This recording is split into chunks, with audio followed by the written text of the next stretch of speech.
the morning routine of people who had nothing. Hey guys, welcome back.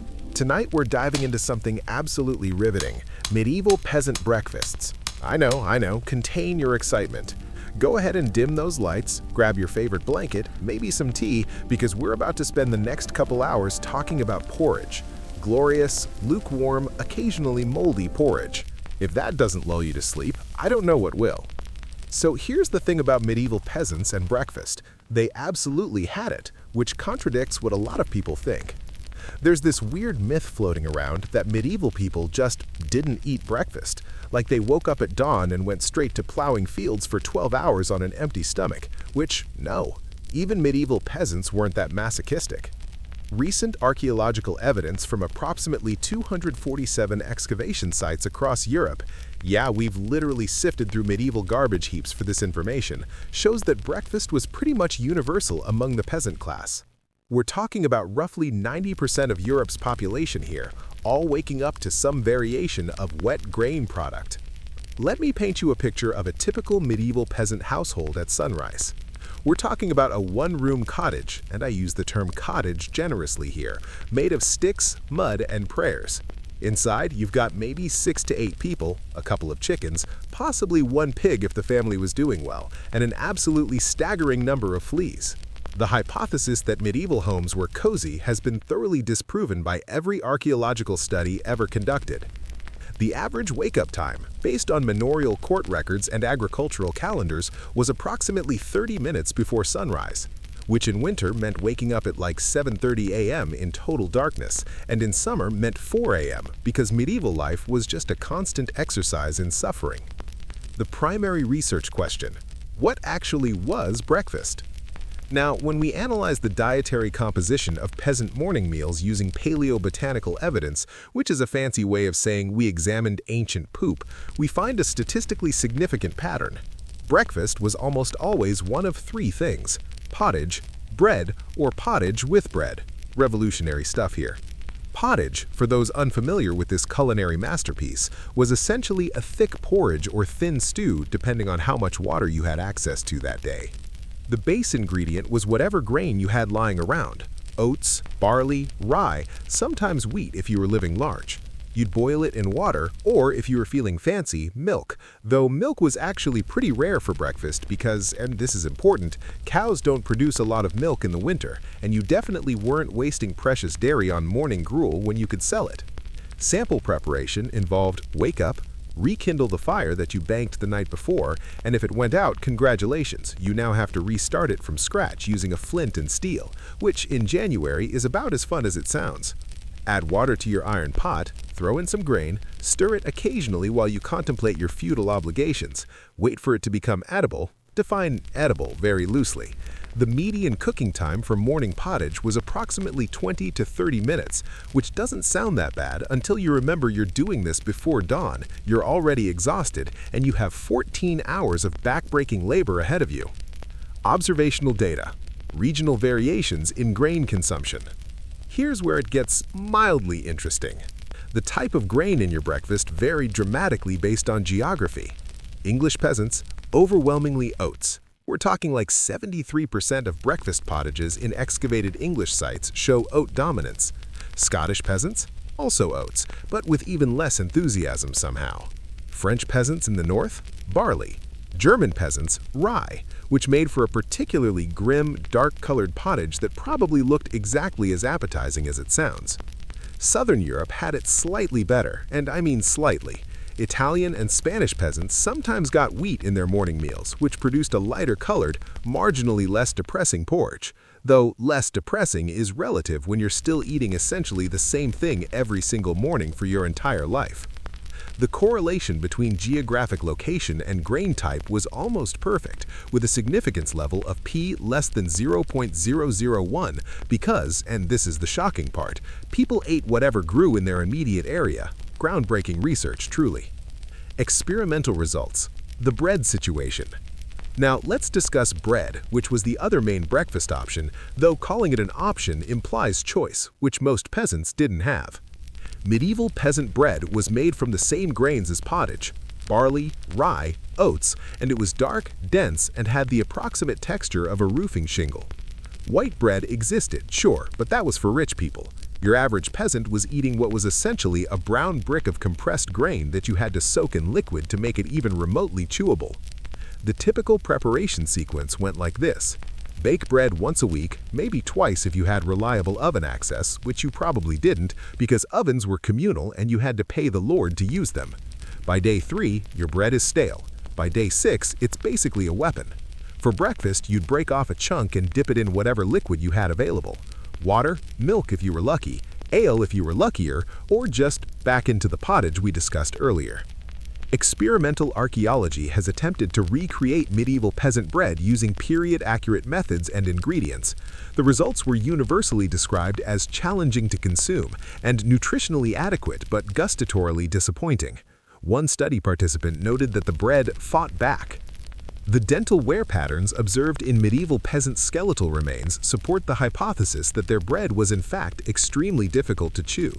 We're seeing significant tooth abrasion, particularly on the molars, consistent with a diet heavy in coarse-grained products containing small amounts of grit from stone-ground flour. Because, of course, medieval bread had literal rocks in it. Why wouldn't it? Supplementary ingredients. When peasants got creative. Okay, so pottage and bread were the foundation, but sometimes peasants would add other things to their breakfast. And by add other things, I mean throw in whatever they could find that was technically edible. Vegetables? Sure, if it was harvest season and you had surplus from the night before's dinner.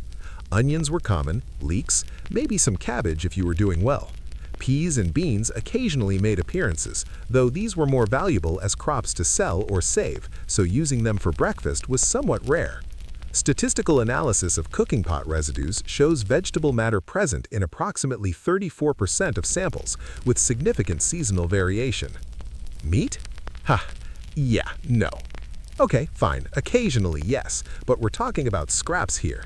A bit of bacon if a pig had recently been slaughtered, some salted fish if you lived near water and it was a feast day, maybe an egg if your chickens were producing and you weren't required to give them all to your lord. The probability of a peasant household consuming animal protein at breakfast on any given day was approximately 12 to 15%, and most of that was going to be in the form of whatever fatty residue was left in the cooking pot from previous meals. The longitudinal data clearly indicates that medieval peasant breakfasts were overwhelmingly vegetarian, not by choice, but by economic necessity and feudal obligation, which probably gave them all the moral superiority of modern vegans without any of the smug satisfaction, because they would have absolutely eaten meat if they could afford it. The ale variable, a critical component. Now we need to talk about morning ale, because yes, medieval peasants drank ale for breakfast, and no, it's not as fun as it sounds. Medieval ale was not like modern beer. It was weak. We're talking maybe 1 to 3% alcohol by volume, because it was a nutritional beverage, not a recreational one. The primary purpose of ale was hydration, because water was frequently contaminated with things that would absolutely kill you. The fermentation process killed pathogens, so ale was, paradoxically, the safer choice. Every household brewed their own ale, usually weekly, and it was the woman's job because, of course, it was. The brewing process was time-consuming and required constant attention, but it was absolutely necessary for survival. You'd brew a batch, it would last maybe a week before going sour, and then you'd brew again. The cycle never ended. For breakfast, peasants would drink anywhere from half a pint to a full pint of ale. Children drank it too, because again, water bad, ale less bad. The cumulative alcohol consumption was enough to provide a mild buzz, but not enough to get you actually drunk, which is probably for the best when you have to operate a scythe all day. Archaeological evidence from medieval drinking vessels suggests an average breakfast ale serving size of approximately 0.4 to 0.6 liters. Chemical analysis of residues confirms these vessels contained low-alcohol fermented grain beverages with occasional additions of herbs for flavoring, though flavoring is generous when the herbs in question were things like ground ivy and yarrow, which made the ale taste marginally less like wet grain. The correlation between ale consumption and breakfast was nearly universal. Manorial records indicate that ale was present at approximately 73% of documented morning meals, with the remaining 27% likely representing either extremely poor households who couldn't afford brewing ingredients or simply incomplete record-keeping, because medieval bureaucrats were very thorough about recording things like tax obligations, but surprisingly careless about documenting whether peasants drank their morning beer. Temporal patterns, the breakfast timeline. Let's establish the chronological sequence of a typical peasant breakfast because even this was more complicated than it needed to be. First, wake up before dawn. This is non-negotiable because you have exactly 12 to 14 hours of agricultural labor ahead of you and daylight is limited. Second, rekindle the fire. Time investment, 10 to 15 minutes if everything goes well, 30 to 45 minutes if the fire went out completely and you have to start over. In winter, this step alone could consume a significant portion of your morning and your willpower to live. Third, prepare the pottage or bread soaking situation. Active preparation time, 10 to 15 minutes. Total cooking time, 20 to 30 minutes. During this period, you're probably also doing other morning tasks like letting the chickens out, checking on the pig, trying to find clothes that aren't completely disgusting. Fourth, consume the meal. Duration, 10 to 15 minutes, because you don't have time to savor your lump of boiled grain. You eat it standing up or sitting on a bench if your cottage has a bench, which it might not. Total time from waking to beginning work, approximately 60 to 90 minutes, of which maybe 15 minutes was actual eating, and the rest was labor just to make the eating possible. The efficiency of this system was remarkably low by modern standards, but it was the best they could do with the available technology, which was fire and iron pot. Nutritional analysis, the caloric reality. From a modern nutritional science perspective, the medieval peasant breakfast provided approximately 400 to 600 calories, primarily from complex carbohydrates. Protein content was minimal, maybe 10 to 15 grams on a good day. Fat content was nearly non-existent unless they'd managed to get some butter or lard into the pottage, which was rare.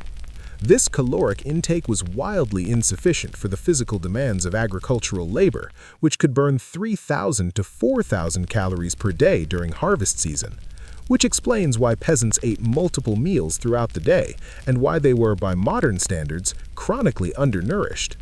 The vitamin and mineral content of breakfast was similarly disappointing. Whole grains provided some B vitamins and iron, but vegetable additions were too infrequent to make a real nutritional difference. Vitamin C deficiency was common, vitamin D deficiency was universal in northern climates, and basically everyone was at least mildly anemic. Controlled studies comparing medieval peasant dietary intake to modern nutritional requirements reveal a deficit of approximately 30 to 40% across most essential nutrients, which is a scientific way of saying they were hungry all the time and malnourished in ways that would shock modern nutritionists. The metabolic consequences of this chronic undernourishment included stunted growth. Medieval peasants averaged about 5'5" for men and 5'1" for women, reduced immune function, and early mortality. But hey, at least they had their morning porridge. Socio-economic constraints. Why breakfast was so bad. Now, you might be wondering why peasant breakfast was so uniformly terrible across all medieval Europe for approximately 700 years. The answer, unsurprisingly, is feudalism. The feudal system operated on the principle that peasants produced food, nobles consumed food, and peasants got whatever was left after taxes, tithes, and feudal obligations, which was not much. Let's quantify this. The average peasant household was required to give approximately 30 to 50% of their grain harvest to their lord as rent. Another 10% went to the church as tithe. If there were bad harvests, which happened frequently, you still owed the same amount, meaning you had even less for yourself. The regression analysis here is pretty straightforward. The more grain you owed to feudal overlords, the less you had for breakfast, with a correlation coefficient of approximately negative 0.89, which is statistics speak for feudalism made breakfast worse. Furthermore, the best land was reserved for the lord's use, meaning peasants were farming marginal soil that produced lower yields. The best grains, wheat, were generally required as payment, leaving peasants with the cheaper, less desirable grains like barley and oats for their own consumption. Economic models of medieval agriculture consistently show that peasants existed in a state of perpetual near subsistence, with breakfast representing the minimum caloric intake necessary to perform labor that would generate revenue for someone else. It's remarkably depressing when you think about it for more than 30 seconds. The opportunity cost of consuming food yourself versus selling it or giving it to your lord was constantly calculated and recalculated by peasant households. That egg your chicken laid, you could eat it for breakfast, or you could sell it and buy salt, which you desperately need. That milk from your cow, drink it yourself, or make cheese to sell. Every single food item represented an economic decision, and breakfast almost always got the short end of that decision because you had to eat something, but it didn't have to be good. Regional case studies and variations. Let's drift over to some specific regional differences, because while peasant breakfast was universally depressing, it was depressing in culturally distinct ways. The English peasant breakfast. Oats and resignation. English peasants ate oats. Just so many oats. Archaeological surveys of English peasant sites from the period 1000 to 1500 CE show oat consumption rates exceeding 70% of all breakfast grains. The oats were typically prepared as a thin porridge called frumenty if you were being fancy about your oat mush, or just pottage if you were being honest. The preparation methodology was consistent across class lines. Boil oats in water until they achieve a semi-liquid state, but the additions varied. Wealthier peasants might add honey, which was expensive but available from local beekeepers. Poorer peasants added nothing and just ate hot oat water with some texture. The contemporary English sources, particularly from manorial court records, occasionally mention breakfast disputes. In one case from 1342, a peasant was fined for stealing his neighbor's morning ale. In another, from 1389, a woman was accused of diluting the communal pottage pot with too much water, making everyone's breakfast worse. The social dynamics of communal breakfast preparation were apparently contentious enough to warrant legal intervention.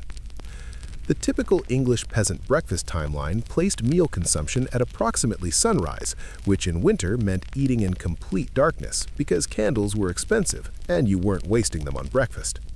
You'd eat your oats, drink your weak ale, and head out to the fields while it was still twilight, which sounds miserable because it was.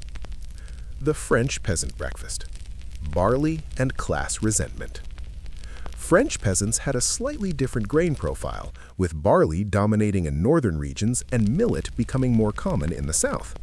The preparation methods were similar to English pottage, but French sources suggest a greater emphasis on bread consumption at breakfast, possibly because communal ovens were more accessible in French villages. The bread situation in France deserves special attention because French peasants developed a particular type of breakfast bread called pain bis or pain noir, brown bread or black bread, which was made from whatever grain was cheapest at the time.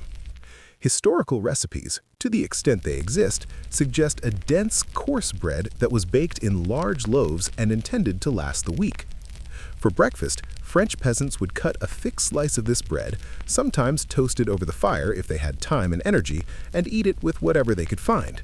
Cheese if available, which it often wasn't, onions if they had them, or just bread and ale, the classic combination of things that technically keep you alive.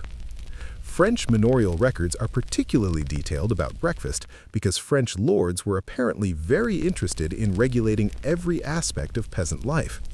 One ordinance from 1267 specified that peasants could not eat breakfast before completing their morning work obligations, which is absolutely insane. Imagine being told you can't eat until you've already worked for 3 hours. The compliance rate with this ordinance was presumably very low. The German peasant breakfast. Rye and suffering. German peasants ate rye, dark, heavy, dense rye bread that had roughly the same consistency as compressed sawdust.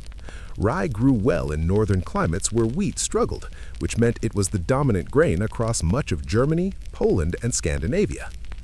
The breakfast preparation in German households typically involved rye bread, baked weekly in dark, heavy loaves, served with butter if you had a cow and it was producing, or just plain if you didn't. The bread was so dense that it required significant jaw strength to consume, leading to the previously mentioned dental wear patterns that archaeologists love to point out. German sources also mention Brot soup, or bread soup, which was exactly what it sounds like. Take your stale rye bread, break it into chunks, put it in a bowl, pour hot water or milk over it, and congratulations, you've made bread soup. Sometimes people added onions or herbs to make it marginally less depressing. The nutritional value was essentially the same as just eating the bread, but the soup format made it easier to consume and slightly warmer, which, in a drafty medieval cottage, counted as a luxury. The ale situation in German regions was similar to England, though in areas where grape cultivation was possible, watered-down wine occasionally substituted for morning ale. I say wine, but we're talking about the absolute bottom-tier vineyard runoff that would make a modern sommelier weep. It was sour, acidic, and probably had things floating in it, but it was alcoholic enough to be safer than water, and that's what mattered. The Scandinavian peasant breakfast: fish and desperation. Scandinavian peasants had access to something their southern neighbors didn't: fish. Lots of fish. Dried fish, salted fish, fermented fish that smelled like death but technically kept you alive through the winter. The typical Norwegian or Swedish peasant breakfast might include dried cod or herring along with the standard grain porridge.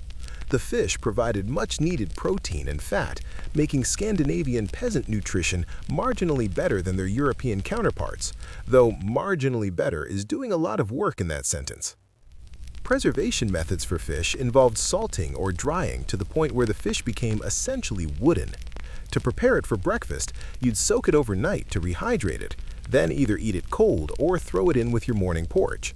The result was a salty, fishy porridge that sounds absolutely horrific, but provided calories and protein, which were the two things that mattered. Norwegian sources from the 1300s mention skyr appearing at breakfast, a fermented dairy product similar to yogurt, though this was more common in Iceland and represented a significant upgrade in breakfast quality. Skyr with barley flatbread was apparently a standard Icelandic breakfast, and from a nutritional standpoint it was vastly superior to what peasants elsewhere were eating, though it was still being eaten in a freezing dark cottage at 5 a.m., so the misery factor remained high. The Mediterranean exception, when breakfast was slightly less bad.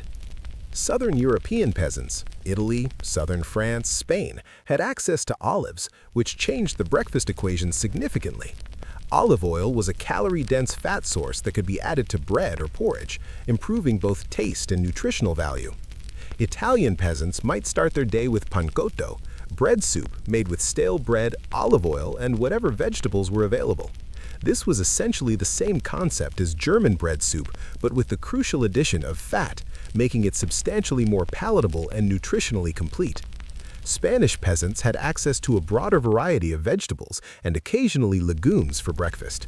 Historical sources mention migas, fried breadcrumbs with olive oil and garlic, as a breakfast food, though this was probably reserved for wealthier peasant households or special occasions. The key variable here was climate. Mediterranean regions had longer growing seasons, more diverse crops, and access to olive oil as a staple fat source. The statistical impact on breakfast quality was significant, with Mediterranean peasants showing better nutritional outcomes compared to their Northern European counterparts. They were still poor, still oppressed by feudalism, and still eating a restricted diet, but at least their bread had olive oil on it. Seasonal variation, when breakfast got worse. Now let's discuss seasonal variation, because medieval peasant breakfast wasn't consistently terrible year-round. It got worse in winter. During harvest season, roughly August through October, breakfast was at its peak. You had fresh vegetables, possibly some fruit, milk production was high because cows were eating well, and you might even have surplus grain that you could use more liberally in your morning pottage. This was the only time of year when peasants ate breakfast without wondering if they'd have enough food to last until spring. The autumn slaughter of livestock, necessary because you couldn't feed all your animals through winter, meant that there was sometimes fresh meat available. Not for breakfast usually, because if you had fresh meat, you'd use it for the main meal of the day, but the fat and scraps would end up in the breakfast pottage pot, improving it marginally. Winter was when everything went to hell. Vegetable availability dropped to zero unless you'd managed to store root vegetables, which many peasants did but which depleted rapidly. Milk production declined or stopped entirely. The grain supply that seemed adequate in October was looking increasingly sparse by February. And you were burning through calories faster because you were freezing all the time, making the insufficient breakfast even more insufficient. Spring, March through May, was the worst period, known historically as the hungry time. This was when last year's harvest was running out and this year's crops weren't ready yet. Breakfast during spring often consisted of whatever grain we have left, mixed with prayers that we don't starve before the barley comes in. Historical records show significant increases in peasant mortality during late spring, directly correlated with food scarcity. The breakfast that was merely inadequate in summer became dangerously insufficient in spring, and people died. Not in dramatic ways, just quietly, from malnutrition and disease brought on by weakened immune systems. The statistical correlation between season and breakfast quality was approximately R equals 0.76, meaning that knowing what season it was could predict with reasonable accuracy how terrible your breakfast would be. The social context of breakfast. Let's float over to the social and cultural aspects of breakfast, because eating together, or not eating together, had significant implications for medieval peasant life. Communal versus individual consumption patterns. The question of whether peasants ate breakfast as a family unit or individually depends heavily on household structure and work schedules. Data from household archaeology suggests mixed patterns. In households with young children, the morning meal was often consumed together, primarily because someone needed to supervise the children while also preparing food, so it was efficient to do both simultaneously. The woman of the house would prepare the pottage, the children would cluster around the fire because it was the only warm spot, and everyone would eat from the communal pot using wooden spoons or just chunks of bread as utensils. In households where labor was divided by age and gender, which was most households, breakfast might be staggered. Adult men might eat first and leave immediately for fieldwork. Women and children would eat after, sometimes from the same pot, sometimes from whatever was left. This pattern is supported by archaeological evidence showing multiple eating occasions from the same cooking vessel. Elderly household members, if they existed, remember, elderly in medieval terms was like 50, might eat separately or receive preferential treatment depending on their continued economic value to the household. If grandma could still spin wool or watch children, she ate well. If not, her breakfast portions might be smaller. Medieval pragmatism was not sentimental. The symbolic value of bread. Bread held disproportionate cultural significance beyond its nutritional value. Breaking bread together was a recognized social act, and even terrible, rock-hard peasant bread carried symbolic weight. Religious observances sometimes specified bread for breakfast on particular holy days, elevating the meal beyond pure sustenance. The quality of bread you could afford also served as a visible marker of social status, even within the peasant class. A peasant who could afford wheat bread, even occasionally, was doing better than one who ate nothing but barley or oats. Documentary evidence from ecclesiastical courts shows that bread-related disputes were taken seriously. Theft of bread was punished more severely than theft of equal value in other goods. Accusations of bread watering, diluting the dough with too much water, or adding inferior grain were serious social violations. This suggests that breakfast, while functional, also operated as a site of social meaning and community formation. The act of eating bread in the morning connected peasants to broader Christian symbolism, the body of Christ being bread, etc., even when their bread was more husk than wheat. Gender dynamics in breakfast preparation. The labor of breakfast preparation fell overwhelmingly to women, with implications that extended beyond simple food preparation. Women were responsible for maintaining the fire, which required waking earlier than other household members. They managed the grain supplies, deciding how much to allocate to each meal. They brewed the ale, which was a time-intensive process requiring knowledge of fermentation timing and ingredient ratios. They milked the cow if there was a cow. They collected eggs if the chickens were producing. They baked bread in communal ovens, which required negotiating access and payment.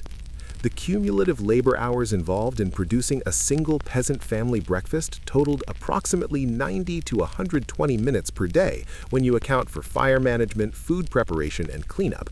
Multiplied across a year, women were spending roughly 550 to 730 hours annually just on breakfast alone. This labor was uncompensated, unrecognized in official records, and socially mandatory.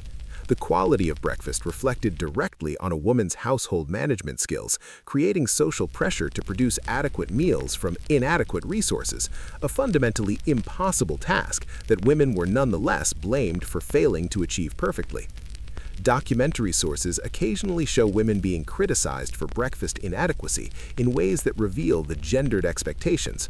A wife who served poor breakfast was lazy or wasteful, even when the real issue was poverty or feudal extraction leaving insufficient resources.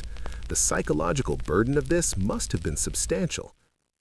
Children's breakfast experiences.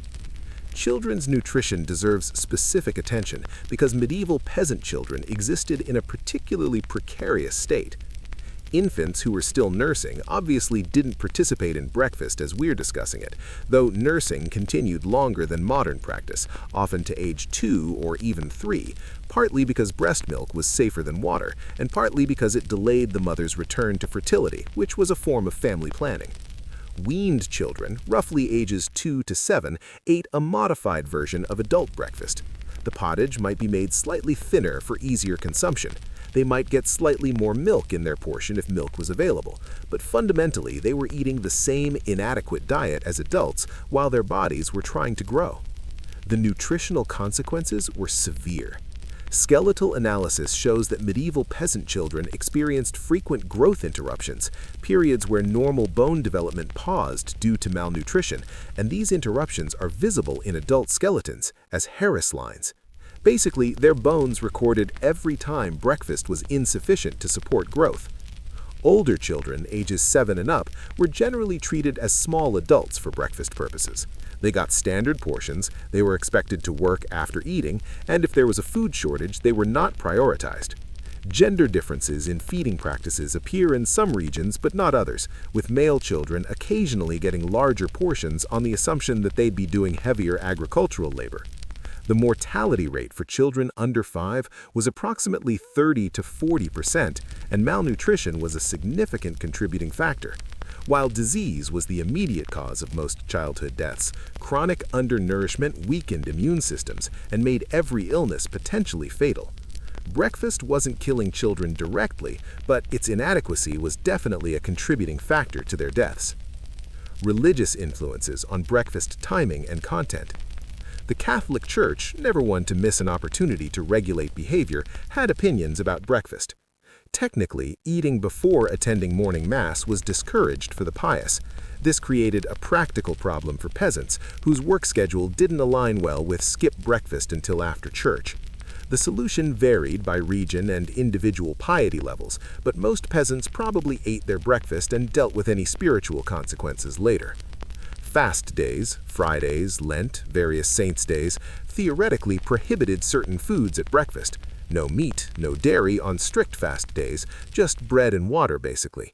For peasants who rarely had meat or dairy anyway, this was less of a burden than it sounds, though it did eliminate the occasional egg or milk addition that might have improved breakfast marginally. Some evidence suggests that fast day rules were enforced more strictly in monasteries and noble households than in peasant communities, where ecclesiastical oversight was limited. If you were eating secret butter on your bread during Lent and nobody was there to see it, was it really a sin? Peasants apparently thought not, or at least thought it was a sin worth committing for the sake of having a slightly less terrible breakfast. Breakfast preparation technologies and methods. Let's drift over to the actual tools and techniques used to produce medieval peasant breakfast, because even making porridge was more complicated than it should have been. The hearth as central technology. The medieval peasant hearth was not a cheerful fireplace. It was typically a stone or clay-lined depression in the center of the cottage floor with no chimney, meaning smoke just accumulated and eventually found its way out through gaps in the roof or walls. Fire management was constant work. You'd bank the fire at night by covering the coals with ash, which preserved the heat and meant you didn't have to restart from scratch in the morning. If the banking was successful, you'd wake up to coals that could be revived with kindling. If it failed, you'd need to restart the fire using a flint and steel, which, with cold hands in a dark cottage, was a special kind of frustration. The iron pot suspended over the fire was likely the single most valuable item in a peasant household after the animals. It was used for everything: breakfast pottage, dinner stew, heating water, occasional batch of dye, and its loss was catastrophic. Replacement costs for an iron cooking pot could equal several weeks of labor value. Heat regulation was impossible. You couldn't adjust the flame up or down easily, so cooking temperatures were approximate at best. This meant pottage was either undercooked and gritty or overcooked and scorched, and sometimes both simultaneously somehow. Grain processing, from field to breakfast. Before grain could become breakfast, it had to be processed, and this processing was extraordinarily labor-intensive. First, harvest the grain, then thresh it to separate grain from chaff, which involved beating the harvested stalks with a flail until your arms fell off. Then winnow it by tossing it in the air and letting the wind blow away the chaff while the heavier grain fell back down. Then dry it, then take it to the Lord's mill to be ground into flour, where you'd pay a milling fee and probably get cheated on the weight of flour you received back. The resulting flour was coarse, containing significant amounts of bran, germ, and occasional bits of husk and stone from the millstone. This is why medieval peasant bread and porridge had that distinctive, gritty texture that archaeologists keep mentioning in their reports. For breakfast preparation, some households might skip the milling step entirely and just use whole or cracked grain, boiling it longer to achieve edibility. This was less efficient from a nutritional standpoint. Your body can't access all the calories in whole grains as effectively, but it saved the milling fee. The time investment in grain processing from harvest to breakfast was approximately 20 to 30 hours of labor per bushel of grain, most of which was done by women and children. So that bowl of morning porridge represented not just current cooking effort, but weeks or months of prior labor. Water acquisition and quality issues. Water for breakfast preparation had to be carried from wherever the nearest source was: well, stream, river, pond, and the quality was highly variable. Well water was safest if you had access to a well, but well construction and maintenance required communal effort and resources that many villages lacked. Stream water was free but potentially contaminated with upstream agricultural runoff, animal waste, and occasional corpses, animal and human. The reason ale was preferred for breakfast drinking becomes very clear when you consider the water alternatives were. Boiling water for pottage killed some pathogens, but not all, and using water directly from a questionable source could result in waterborne illness that would kill you, or at least make you wish you were dead. Water carrying was typically done by women or children, who would make multiple trips per day with ceramic jugs or wooden buckets. The distance from dwelling to water source varied, but even a relatively close well might be several hundred meters away, meaning breakfast preparation required significant time just for water acquisition. In winter, water sources might freeze, requiring breaking ice or melting snow, which added time and fuel consumption to the morning routine. In summer, water sources might dry up entirely, forcing villagers to go farther afield or use increasingly questionable water sources. The correlation between water quality and peasant health was strong, but largely unrecognized by medieval people who didn't have germ theory and just knew that sometimes water made you sick and sometimes it didn't, seemingly at random. Bread baking technology and access. Bread baking in medieval peasant communities was complicated by the fact that most peasants didn't own ovens. Ovens were expensive to build and maintain, requiring large amounts of stone or clay and skilled construction. They were also fire hazards in a world where most buildings were made of wood and thatch. As a result, ovens were usually communal resources owned by the lord or by the village collectively. To bake bread, you'd prepare your dough at home, let it rise if you were using leavened bread, which required maintaining a sourdough starter, another constant task, shape it into loaves, and then take it to the communal oven. You'd pay a fee to use the oven, wait your turn, bake your bread under time pressure because other people were waiting, and carry your hot bread home. The logistics of this system meant that bread baking happened once or twice per week, not daily. You'd bake multiple large loaves at once and then eat increasingly stale bread until it was baking day again. This is why breaking your fast with bread often meant soaking stale bread in liquid to make it edible. Some wealthier peasant households might own small clay ovens or use an ash baking method, burying dough in hot ashes at the edge of the hearth, but these methods were less efficient and produced inferior bread. The social dynamics of communal oven access could be contentious. Oven schedules had to be negotiated, fees had to be paid, and there was always someone who tried to bake their bread out of turn or took too long and delayed everyone else. Medieval village life was full of petty conflicts that sound absurd from a distance, but were serious issues when your breakfast bread depended on them. Storage and preservation methods.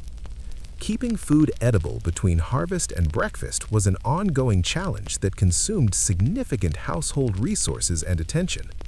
Grain storage required dry conditions and protection from rodents, insects, and moisture.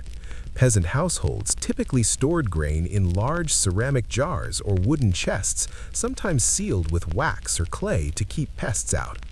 The failure rate was high. Archaeological evidence shows that grain storage often resulted in 10 to 20% loss to spoilage and pests. Bread storage was simpler because bread was expected to go stale. You'd wrap it in cloth and hang it from the ceiling to keep it away from mice, then just accept that by day 5 it would require serious soaking to become edible. Mold was a constant problem, and peasants likely consumed moldy bread more often than we'd like to think about, because throwing away food was not an option when you were chronically food insecure. Dairy products, when available, had to be consumed quickly or processed into cheese or butter for preservation. Milk left at room temperature in a medieval cottage would spoil within hours, making fresh milk for breakfast a luxury available only immediately after milking. The preservation technology available to peasants, salting, drying, smoking, fermentation, was primarily applied to foods meant for dinner rather than breakfast. Breakfast ingredients were generally fresh or minimally processed because the meal itself was considered less important than the main daily meal. Tools and eating implements. The tools used to consume breakfast were minimal and multi-purpose. Most peasants ate pottage directly from the cooking pot using wooden spoons, or more commonly, using bread as an edible spoon. The bread as utensil approach had the advantage of eliminating dishes. You ate the spoon, and adding some carbohydrate bulk to an otherwise watery porridge. Bread wooden bowls existed but were relatively expensive and not universally owned. Archaeological evidence suggests that many peasant households had only 1 to 2 bowls for a family of 6 to 8 people, meaning either communal eating from the pot or sequential consumption using shared bowls. Knives were universal. Every adult carried a knife for eating and work purposes, but forks didn't exist yet for peasant use. You'd use your knife to cut bread or grab chunks of food from the pot, but mostly you ate with your hands and your bread spoon. The hygiene implications of shared eating vessels and hand eating are significant. Illness spread readily in these conditions, and breakfast consumption could function as a disease transmission opportunity as much as a nutritional event. Comparative analysis: peasant versus elite breakfast. Now let's do what historians love to do and compare peasant breakfast to what rich people were eating, because the contrast will make you either laugh or cry. Elite breakfast composition: everything peasants couldn't have. While peasants were eating gray pottage and rock-hard bread, noble and wealthy merchant households were having actual meals for breakfast. Elite breakfast typically included white bread, manchet bread made from refined wheat flour, which was soft, light-colored, and didn't require weapons-grade jaw strength to consume. They'd have butter, fresh from their own dairy operations, which they could afford to use liberally instead of selling. Meat appeared at elite breakfast tables regularly. Cold roast from the previous night, bacon, sausages, sometimes fresh fish. The protein content of an elite breakfast was probably 10 to 15 times higher than a peasant breakfast, which explains a lot about the physical size difference between social classes. Eggs were common, prepared in ways that required both skill and surplus resources, poached, fried in butter, made into omelets. Dairy products beyond butter included fresh milk, cream, and various soft cheeses. The statistical analysis of elite versus peasant breakfast is almost comically lopsided. Elite caloric intake at breakfast, 800 to 1200 calories. Peasant caloric intake, 400 to 600 calories. Elite protein intake, 40 to 60 grams. Peasant protein intake, 10 to 15 grams. The nutritional gap was enormous and deliberate. This nutritional gap translated directly into health and physical size differences that were visible and measurable. Skeletal evidence shows that medieval elites were significantly taller than peasants, approximately 2 to 3 inches on average, and had lower rates of malnutrition indicators like parodic hyperostosis, or pitting of the skull from anemia, and enamel hypoplasia, growth disruptions visible in tooth enamel. Elite children had better survival rates, reaching adulthood at rates 15 to 20% higher than peasant children.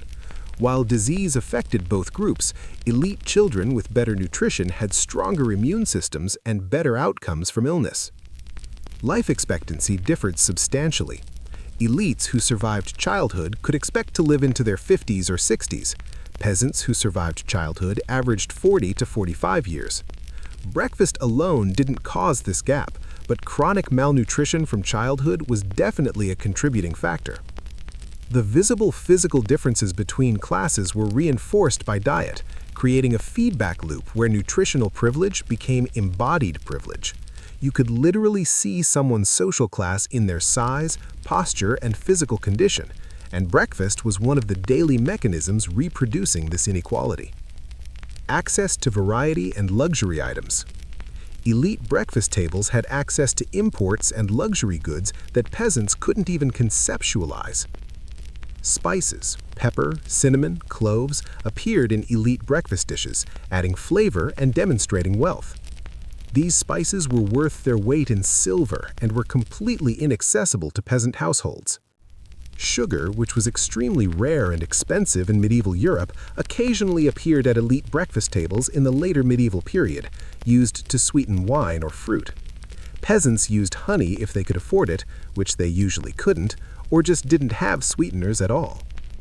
Imported dried fruits, raisins, dates, figs, provided variety to elite diets. Fresh fruits in season were consumed liberally by elites, while peasants might sell fruit from their gardens rather than eating it themselves. Wine was standard at elite breakfast tables, usually watered, but still wine. Compare this to the weak ale peasants drank, and you can see yet another dimension of dietary inequality. The psychological impact of this disparity shouldn't be underestimated. Peasants knew that elites ate better. They could smell the bread baking, see the servants carrying food, observe the physical differences. The breakfast gap was a daily reminder of social inequality that was impossible to ignore. Spatial and architectural differences. Where you ate breakfast mattered as much as what you ate. Elite households had dedicated dining spaces, halls, chambers, rooms with furniture designed for eating. Peasants ate wherever there was space, usually standing or sitting on the floor near the fire. Temperature control was vastly different. Elite dining rooms could be heated adequately, with multiple fireplaces and tapestries to reduce drafts. Peasant cottages were cold, smoky, and the only warm spot was immediately next to the fire where you just cooked breakfast. The sensory experience of breakfast differed entirely based on class. Elite breakfast, warm room, good light, pleasant smells, comfortable seating, multiple flavors and textures. Peasant breakfast, cold room, smoke, dim light, uncomfortable conditions, monotonous flavors. It's hard to overstate how much more pleasant eating was for elites, independent of the food quality. Special circumstances and variations. Let's drift over to some edge cases and special situations that affected breakfast routines. Breakfast during harvest season. Harvest was the one time of year when peasant breakfast improved significantly, though improved is relative. During harvest, workdays extended from pre-dawn to after dusk, requiring more meals and higher caloric intake. Lords typically provided additional food during harvest because they needed maximum labor output, and workers who collapsed from exhaustion weren't useful. Harvest breakfast might include fresh bread from newly threshed grain, more generous portions of pottage with actual vegetables in it, and occasionally some protein, cheese, bacon, or egg to fuel the intense physical labor ahead. The social dynamics of harvest breakfast were different too. Field workers often ate together in larger groups, and there might be a communal pot of pottage prepared for all workers rather than individual household breakfasts. This created a brief period of relative abundance and social bonding before returning to regular scarcity. Statistical analysis of harvest period food consumption shows caloric intake increasing by approximately 40 to 50% compared to winter baselines. Protein intake might double or triple, but this was temporary. As soon as harvest ended, you were back to regular deprivation. Breakfast during famine. Then there were the bad years, and the bad years were really, really bad. Medieval Europe experienced frequent famines, some regional and brief, others widespread and prolonged. The Great Famine of 1315 to 1317, for instance, killed an estimated 10 to 25% of Northern Europe's population. During famine, breakfast devolved from inadequate to whatever you can find that won't immediately kill you. Peasants ate things that wouldn't normally be considered food: bark, acorns, grass, clay mixed with flour to bulk out the minimal grain supplies. Contemporary chronicles describe people eating their seed grain, the grain they were supposed to plant for next year, because starvation this year was more pressing than starvation next year. Once you've eaten your seed grain, you're in an almost impossible position for recovery. Breakfast during famine might be nothing, literally nothing, or just water or thin ale. The mortality rate from starvation and from diseases that exploited weakened immune systems was catastrophic. The psychological impact of watching your children slowly starve because there was no breakfast, no dinner, no food at all, we can barely imagine it. Medieval people lived with the constant awareness that famine could happen at any time, and frequently did. Breakfast in monastic communities. Monks and nuns had a different breakfast situation that's worth comparing because it occupied a middle ground between peasant and elite experience. Monasteries prohibited breakfast for fully professed monks. You were supposed to fast until after morning mass, which might be 8 or 9 a.m. But this rule was routinely bent through a loophole called mixtum, which was technically a drink but could be bread soaked in wine, making it a liquid breakfast that technically didn't violate the fasting rules. The monastic diet, including breakfast when it was allowed, was vegetarian but substantially better than peasant fare. Monasteries had consistent food supplies, better storage facilities, and enough resources to maintain higher quality nutrition. Different monastic orders had different breakfast rules. Benedictines were relatively lenient, Cistercians were stricter, and the mendicant orders varied. But generally, even when monks did eat breakfast, they had better and more reliable food than peasants. The elderly, sick, and young novices were often exempted from fasting rules and allowed proper breakfast. This created a two-tier system even within monasteries, based on age and health status rather than wealth. Breakfast on the road, travelers and pilgrims. People traveling, merchants, pilgrims, messengers, had to cobble together breakfast from whatever was available, which varied wildly. If you could afford to stay at an inn, breakfast might be included in your lodging cost. In breakfast was usually bread and ale, maybe some cheese, which was significantly better than most peasants ate at home, and one reason why traveling was appealing to some people despite the dangers. Pilgrims often carried bread and hard cheese, eating a cold breakfast from their pack before starting the day's walk. Shrine towns would have food vendors catering to pilgrims, creating a market economy around breakfast that didn't exist in isolated peasant villages. Wealthy travelers might bring servants who would prepare breakfast using portable supplies, creating a tiny, mobile elite household. The contrast between a noble traveling with their own cooking equipment and staff versus a poor pilgrim eating stale bread alone beside the road is yet another illustration of how much class determined food experience.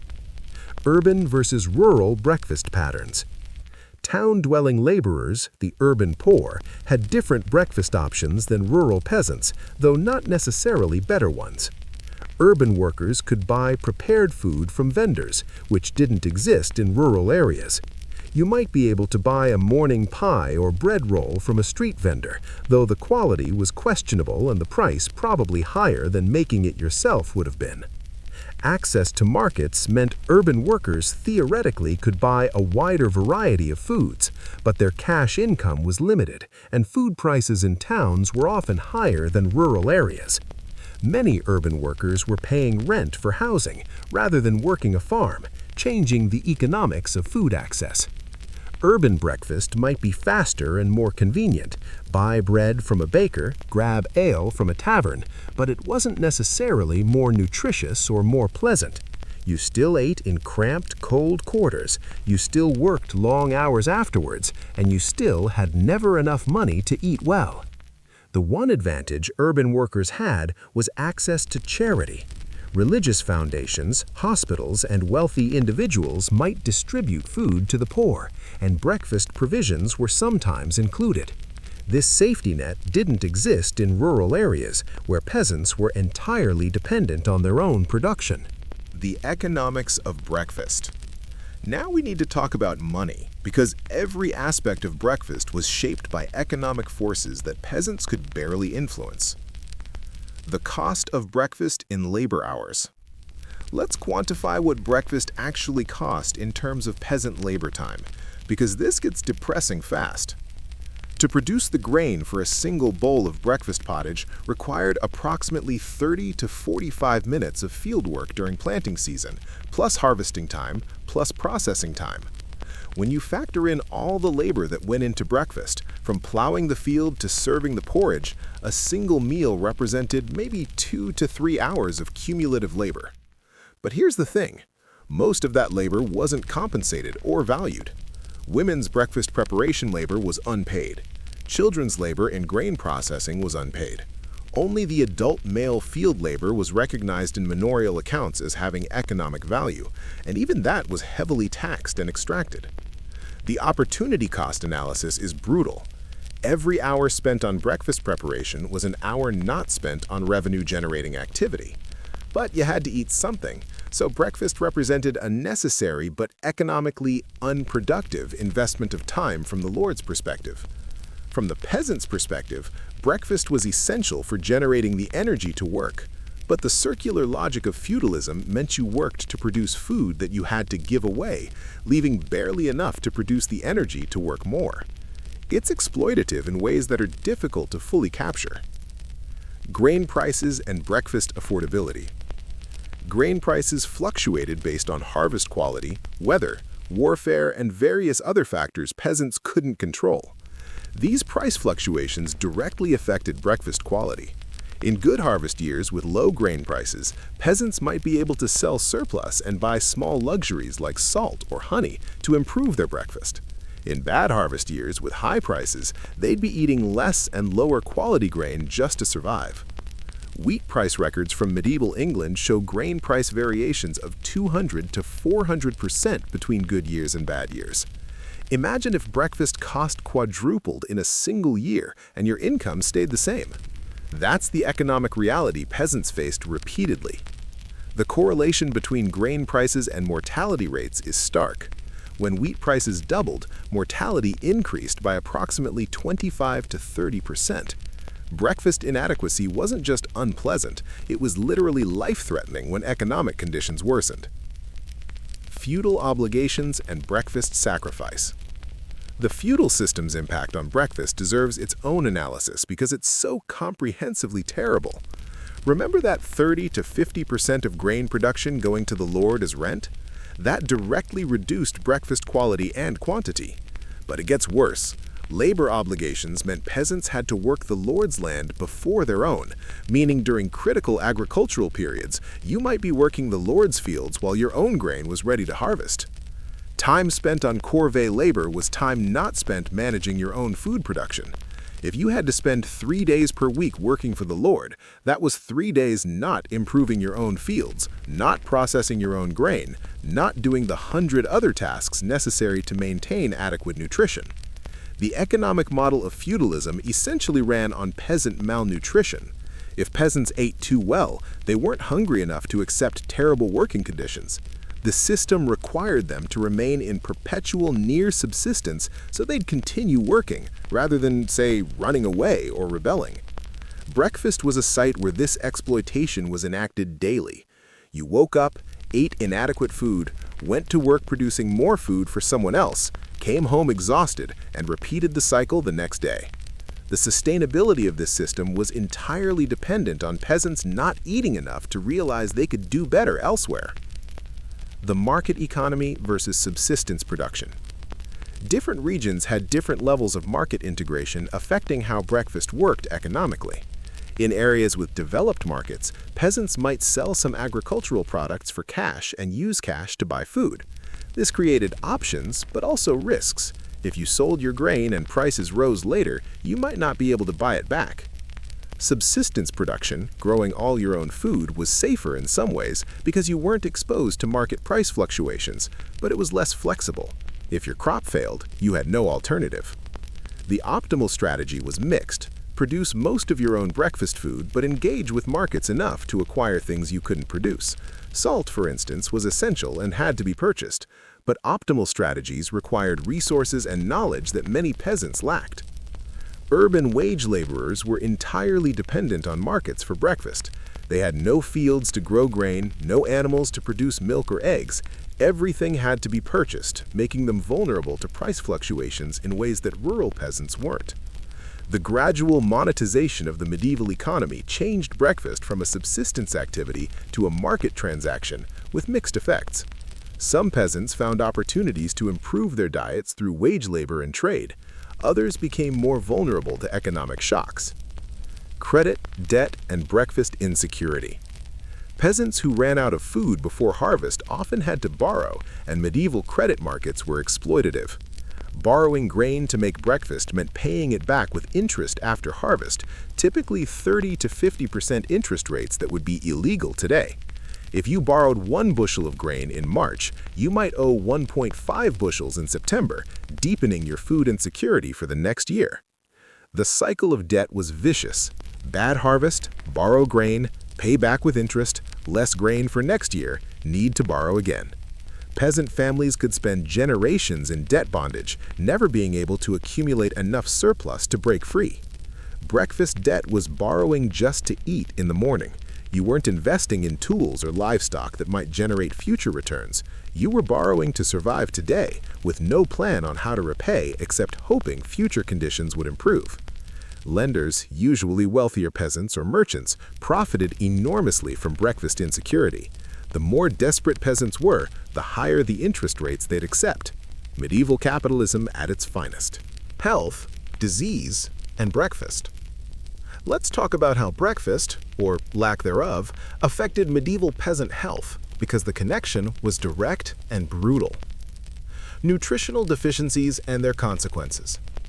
The inadequacy of peasant breakfast wasn't just about hunger, it was about specific nutritional deficiencies that caused specific health problems. Vitamin C deficiency led to scurvy, though mild cases were probably endemic without being recognized. Symptoms included bleeding gums, poor wound healing, and general weakness. Peasants probably attributed these symptoms to other causes, not realizing they stemmed from eating nothing but grain for months. Vitamin D deficiency was universal in Northern Europe, especially in winter. Symptoms included bone pain, muscle weakness, and increased fracture risk. When your breakfast provides no vitamin D and you live in a region with minimal winter sun, rickets in children and osteomalacia in adults were inevitable. Iron deficiency anemia was probably the single most common nutritional problem, affecting women especially. The grain-heavy breakfast provided some iron, but not nearly enough, particularly for menstruating women.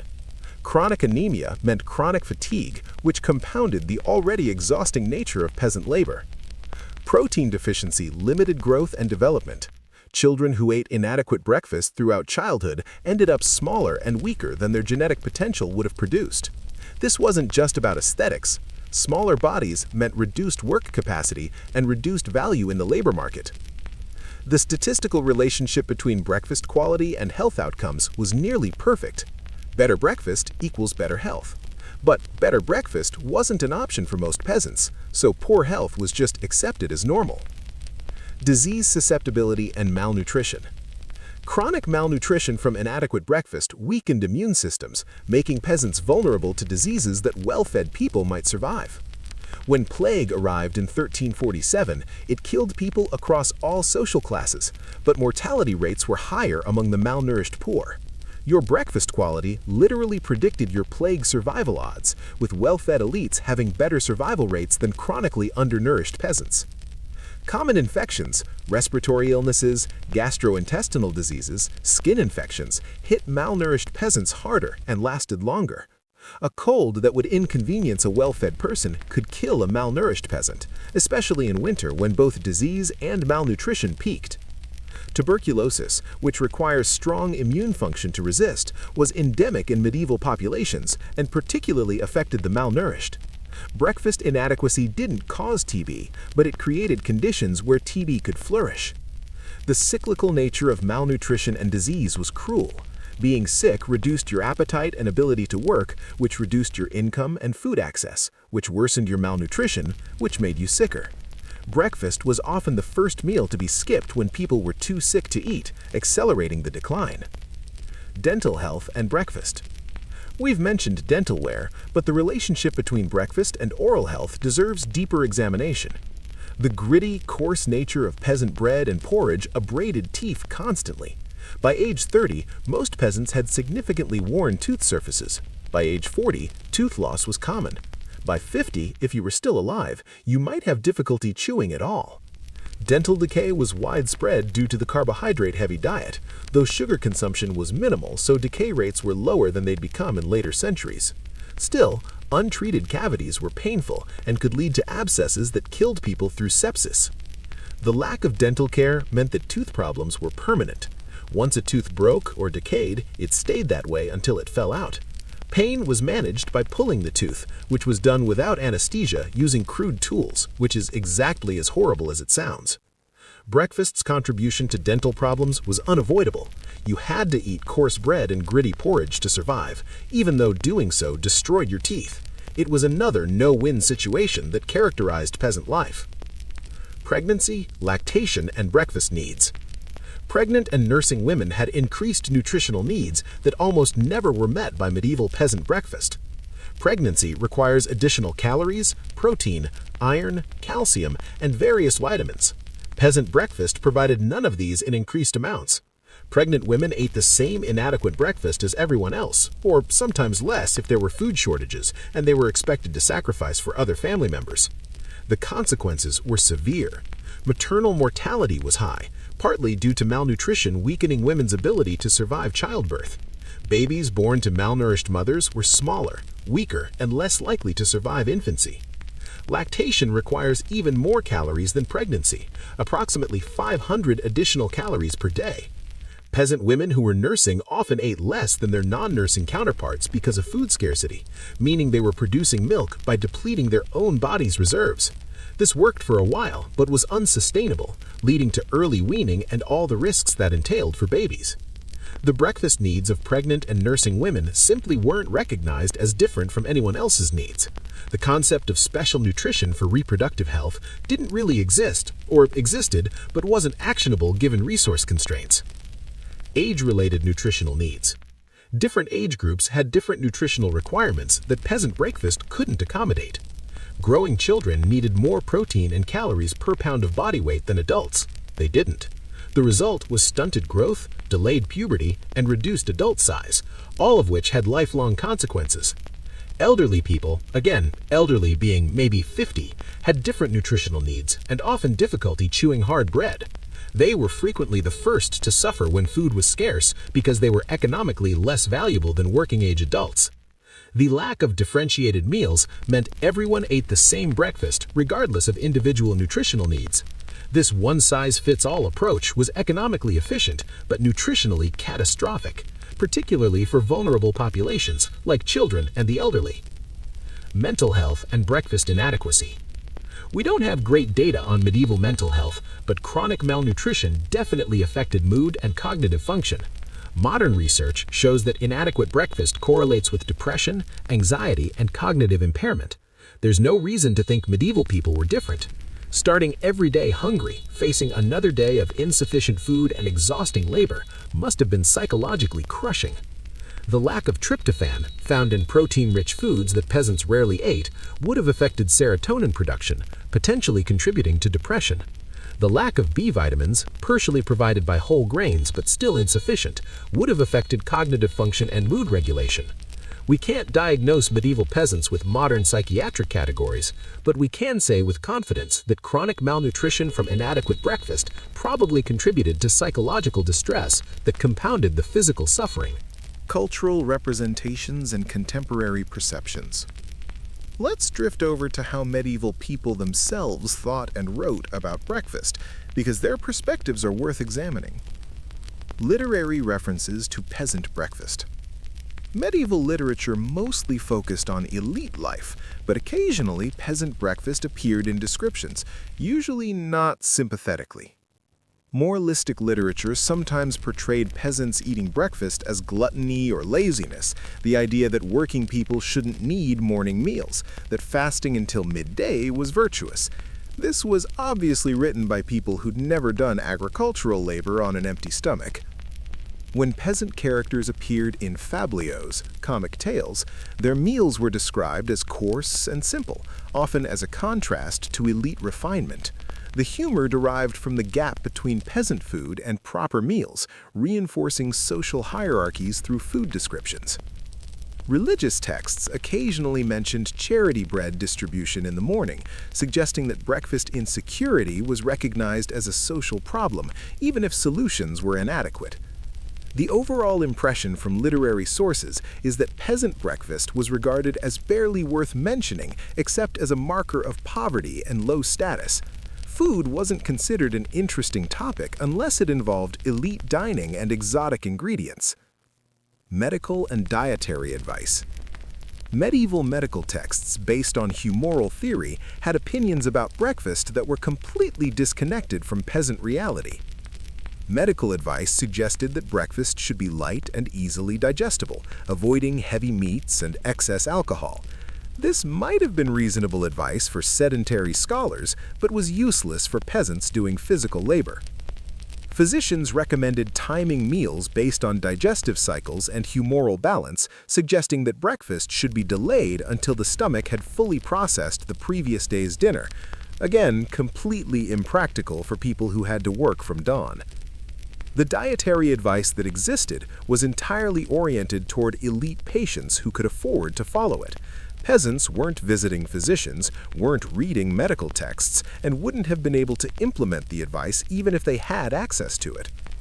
There's a complete disconnect between medical theory about proper breakfast and the reality of what peasants actually ate. The medical establishment essentially ignored the food problems of 90% of the population. Artistic depictions. Visual art from the medieval period rarely showed peasants eating breakfast, but when it did, the depictions are revealing. Illuminated manuscripts sometimes included calendar pages showing agricultural work by month, and occasionally these showed peasants eating in the fields. The food was typically depicted as simple, bread and a jug, presumably of ale, reinforcing the simplicity narrative. Later medieval art, particularly from the 15th century, sometimes showed more detailed peasant meals, though these were often idealized or used as moral commentary. Fat peasants eating and drinking were depicted as sin, gluttony, or sloth, while thin, suffering peasants were used to illustrate virtue or divine punishment, depending on the artist's intent. The artistic record is limited and biased, but what exists suggests that contemporary artists saw peasant breakfast as simple to the point of insignificance, not worth detailed depiction unless making a moral point. Church teachings on fasting and breakfast. The Catholic Church's position on breakfast was complicated and class-specific. Theoretically, breakfast before morning mass was discouraged for everyone. Practically, this rule was enforced more strictly on clergy and elites than on peasants, who were assumed to need food for physical labor. Fast days prohibited certain foods, and breaking fast rules was sin. But the Church also recognized that absolute adherence to fasting rules might be impractical for laborers, creating exceptions that essentially acknowledged that breakfast was necessary for survival. Charity distribution of breakfast food, bread and ale from monasteries to the poor, was considered virtuous, suggesting the Church recognized breakfast insecurity as a moral problem requiring intervention. The overall Church position seemed to be that breakfast was a necessary evil for working people, permissible but not ideal, a concession to physical weakness rather than something to be celebrated. Social attitudes toward hunger. Medieval society had complicated attitudes toward hunger that affected how breakfast inadequacy was understood. Voluntary fasting was considered spiritually meritorious. Saints who fasted extensively were venerated, but involuntary hunger due to poverty was pitied, at least theoretically.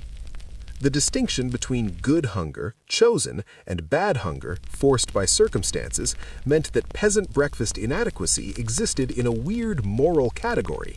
It was neither chosen fasting nor gluttonous excess. It was mundane survival eating that didn't fit into moral frameworks focused on extremes. Social attitudes also held that peasants were naturally suited to simple food and hard work, that they didn't need or want better breakfast because they were fundamentally different from elites. This belief justified the food inequality and made breakfast poverty seem natural rather than unjust. The long-term historical impact. Let's think about how medieval peasant breakfast patterns influenced later historical developments because the effects rippled forward in time. Physical anthropology and generational effects. Centuries of inadequate breakfast left marks on medieval populations that are still visible in the archaeological record. The stunted growth caused by childhood malnutrition meant that medieval Europeans were shorter than their Roman predecessors and wouldn't recover to Roman-era heights until the 19th or 20th century. Breakfast inadequacy was part of this long-term height decline. Skeletal markers of childhood malnutrition, Harris lines, parodic hyperostosis, enamel hypoplasia are endemic in medieval peasant burials. Every skeleton tells a story of insufficient breakfast repeated thousands of times over a childhood. These effects were intergenerational. Malnourished women gave birth to smaller babies who grew into malnourished adults who had smaller babies, creating a cycle that persisted for generations. Breakfast inadequacy in the 1200s contributed to poor health outcomes in the 1300s and 1400s. The genetic potential for height and robust health existed in medieval populations. We know this because when nutrition improved in later centuries, height increased and health improved. Medieval peasants weren't small and sickly because of genetics. They were small and sickly because breakfast sucked.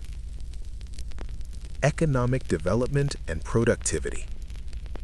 The relationship between breakfast quality and economic productivity is clear in retrospect, though medieval people didn't frame it this way. Malnourished workers are less productive. A peasant who starts the day with inadequate breakfast has less energy for fieldwork, makes more errors, has higher accident rates, and produces less output. The breakfast inadequacy that seemed like individual hardship actually constrained entire economies. Regions with better nutrition, parts of Mediterranean Europe with access to olive oil and diverse crops, showed higher agricultural productivity and economic development. Breakfast quality correlated with regional prosperity at a macro level. The Black Death, 1347 to 1351, killed so many people that labor became scarce, which gave surviving peasants more bargaining power and led to improved diets, including better breakfast. This improvement in nutrition may have contributed to the economic dynamism of the late medieval period. Some economic historians argue that sustained economic growth wasn't possible until populations achieved adequate nutrition, and breakfast was part of that equation. You can't have an industrial revolution if your labor force is chronically malnourished from inadequate morning meals. The transition to early modern diets. Breakfast patterns changed gradually as medieval Europe transitioned to the early modern period. New World crops, potatoes, maize, tomatoes, eventually reached Europe and changed breakfast options, though this was a slow process taking centuries. Potatoes in particular became a breakfast staple in some regions, providing more calories per acre than grain.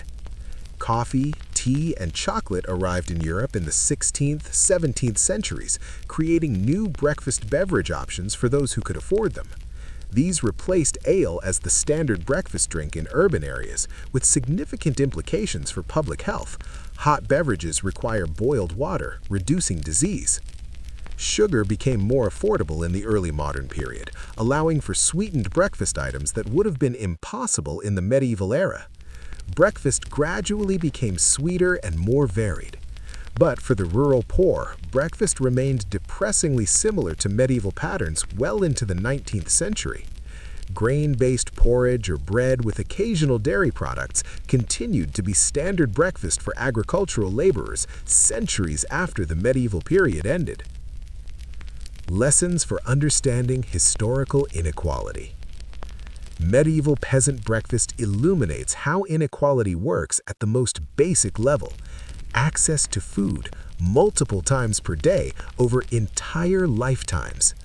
The breakfast gap between peasants and elites was as significant as any other marker of class difference. It affected health, physical size, cognitive development, and life expectancy.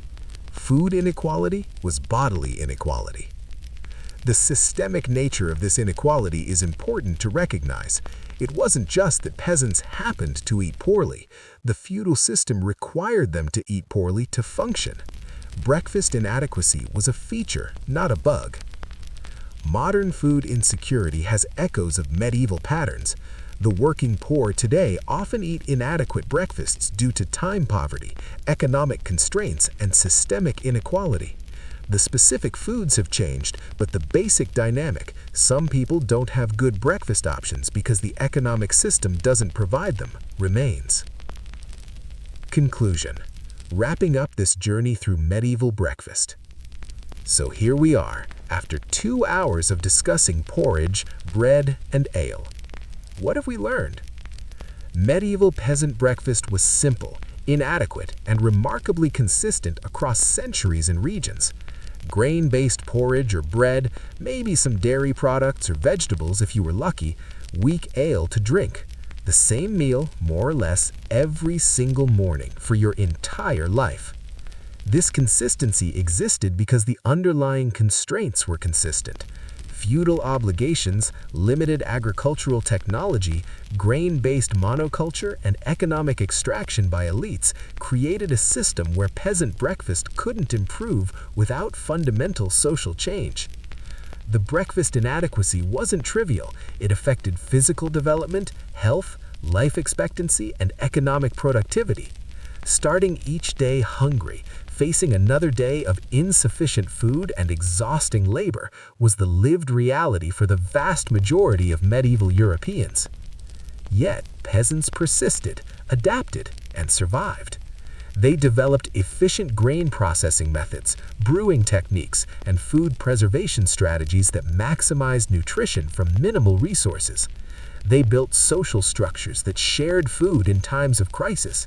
They continued generation after generation, despite breakfasts that would be considered unacceptable by modern standards. Understanding medieval peasant breakfast helps us understand inequality, labor exploitation, and the bodily costs of social systems that prioritize elite wealth over basic human needs. It reminds us that food access isn't natural or inevitable. It's shaped by economic and political structures that can be changed. So, the next time you pour yourself some cereal or make some toast or grab a breakfast sandwich, remember that you're participating in a practice that has existed for millennia, but that the quality and availability of your breakfast represents hard-won improvements over medieval conditions. Your breakfast is better because people fought for economic systems that allowed them to eat adequately, not because time naturally made things better. And with that cheerful thought, we're going to wrap up this exploration of medieval peasant breakfast. Thanks for sticking with me through 2 hours of porridge discussion. I hope this helped you sleep, or at least gave you some perspective on your own morning meal. Sweet dreams, everyone, and maybe eat some extra protein tomorrow morning in honor of all those medieval peasants who never could.